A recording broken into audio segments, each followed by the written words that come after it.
приходят к дедушке, друзья приходят в День Победы. Люблю подолгу слушать я их песни и беседы.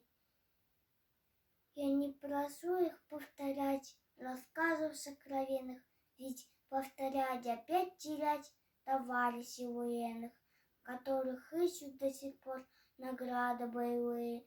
Один сержант, другой майор, а больше рядовые.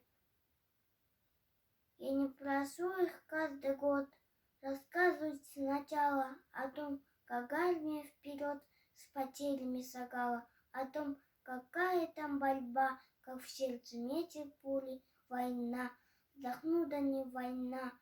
А помнишь, как в июле я просто рядом сезону кажется порою, что это я в прицел гляжу, что я готовлюсь к бою, что те, кто письма пишут мне, уже не ждут ответа, что даже лето на войне совсем другое лето.